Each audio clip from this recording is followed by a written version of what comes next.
Howard Carter's personal diary was altered to conceal a crucial event on the night of the tomb's discovery. February 10th, 1923, was the day Carter's unaltered diary finally saw the light, revealing what had been hidden from the world.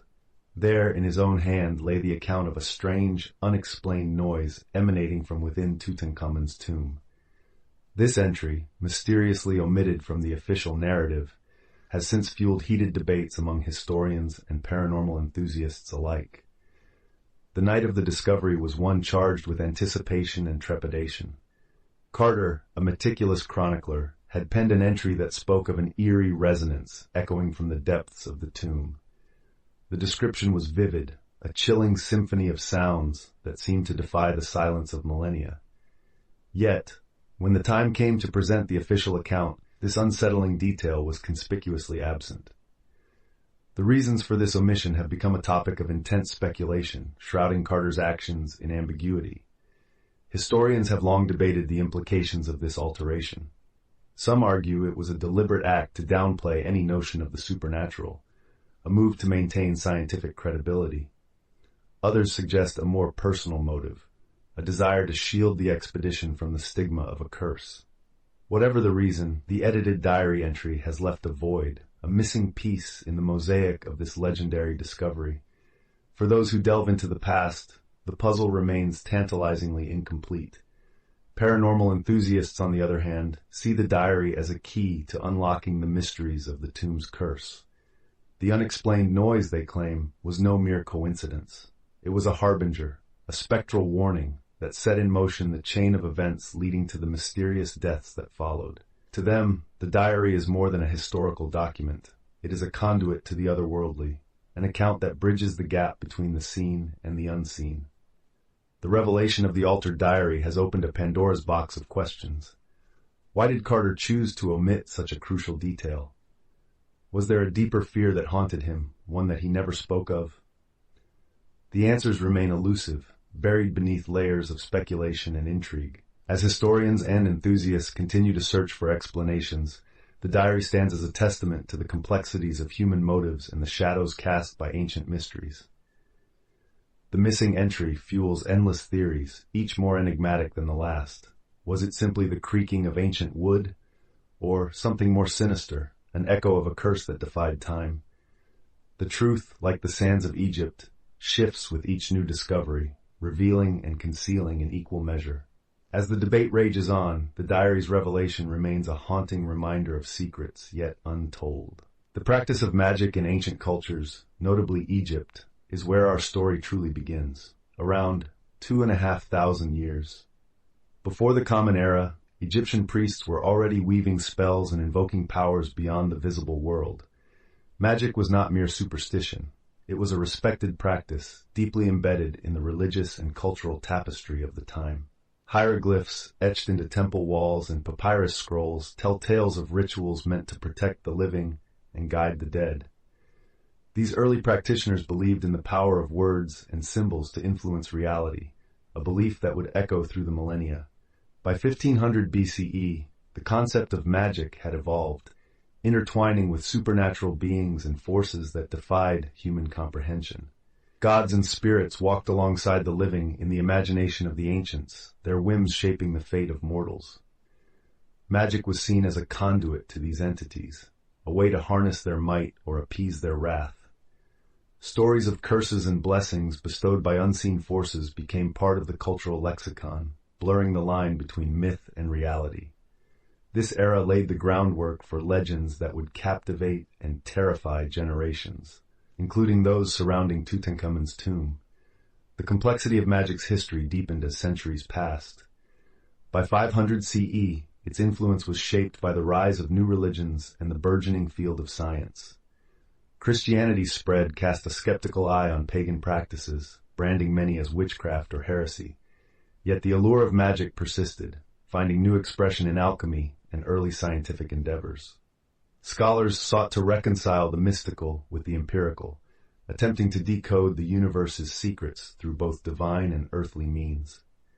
This intersection of faith and reason would set the stage for future conflicts and discoveries, as the world struggled to define the boundaries of magic and science.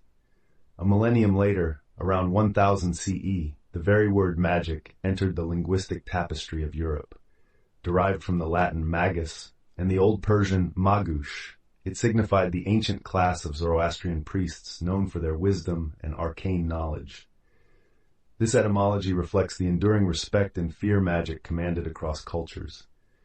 As the term spread through the continent, so too did tales of sorcery and enchantment, further entwining with folklore and religious dogma.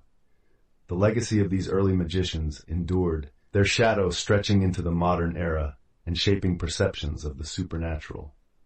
What they never spoke about publicly was how these ancient beliefs and practices influenced the narrative of Tutankhamun's curse. The very notion of a pharaoh's wrath transcending time to wreak havoc on those who disturbed his slumber is rooted in these age-old traditions. The whispers of magic and curses that surrounded Howard Carter's discovery were not born in a vacuum. They were the echoes of history, reverberating through the sands of Egypt and into the hearts of those who dared to unearth its secrets. Yet, the truth of these mysteries remained as elusive as the desert's shifting dunes. The reality was far darker than anyone knew. As Carter and his team delved deeper into the tomb, the weight of centuries-old beliefs pressed upon them. The ancient Egyptians understood that power lay not only in the physical, but in the unseen, a truth that seemed to manifest in the misfortunes that befell those who entered the tomb. The stories of untimely deaths and strange occurrences were more than mere coincidence to those who believed in the curse. They were the fulfillment of a prophecy, a reminder of the potent legacy of magic and its place in human history. Here is what true crime, real story behind Paranormal Egypt got right. The film, in its portrayal of ancient Egyptian beliefs, accurately depicted a world where the supernatural was an accepted part of daily life. In Episode 3, the reverence toward deities like Osiris and Anubis was shown through elaborate rituals and offerings. This aligns with historical accounts where gods and goddesses were believed to wield immense power over life and death. The show's depiction of these supernatural forces reflects the deeply rooted spiritual beliefs that permeated ancient Egyptian society. Additionally, the intricate use of spells and amulets, seen in Episode 5, mirrors the reality of how magic was woven into the fabric of life, serving as protection against unseen dangers. The show also captured the essence of ancient magic in its portrayal of characters like the High Priest. His character, introduced in Episode 2, was tasked with performing sacred rites to appease the gods. This aligns with the historical role of priests, who were often seen as intermediaries between the divine and mortal realms. The rituals depicted were not mere theatrics, but were based on documented practices that ancient Egyptians believed could influence the physical world through the power of words and symbols. Here is what they completely changed or left out. The film leaned heavily into the idea of malevolent supernatural forces, suggesting that curses were enacted by vengeful spirits. In reality, the ancient Egyptians believed in a complex pantheon of gods, with no evidence of curses being commonplace. The notion of a curse, as portrayed in the movie, is largely a modern interpretation, popularized by media sensationalism. The show also introduced fictional characters whose storylines were crafted for dramatic effect. The character of the archaeologist's assistant, depicted as driven to madness by an unseen force, is a fabrication. No historical records support such an event.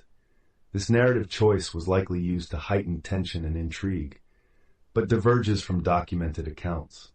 Moreover, the film compressed timelines to fit its narrative arc. The sequence of events presented, particularly the rapid succession of misfortunes following the tomb's opening, exaggerates the pace at which historical events unfolded. In reality, the so-called curse's effects were reported over a much longer period, with some incidents occurring years apart. By altering these timelines, the show amplified the sense of immediacy and danger, overshadowing the more nuanced reality. The film also took liberties with the portrayal of Cleopatra's interactions with the supernatural. Episode 4 suggests she engaged in dark rituals to secure her power, a dramatic embellishment.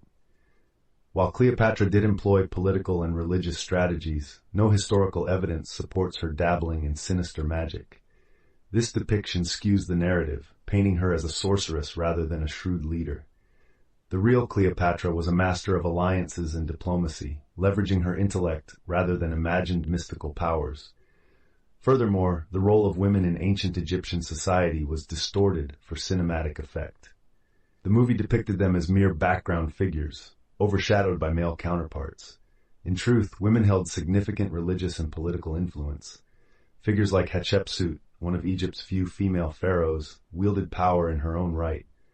Priestesses also played vital roles in temple rituals, serving as conduits for divine communication.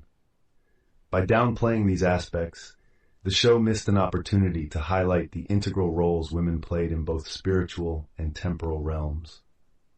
The curse of Tutankhamun's tomb has been the subject of much speculation and debate, with many books and documentaries being published.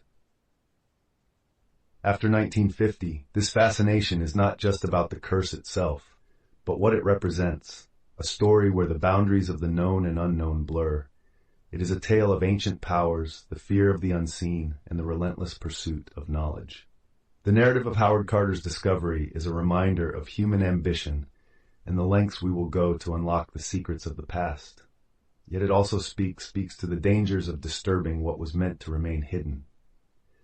The tale of Tutankhamun's tomb has changed how we view historical preservation and cultural sensitivity. The tomb, once a site of wonder, was closed to the public in 2007 to preserve its fragile beauty from the wear of time and human curiosity.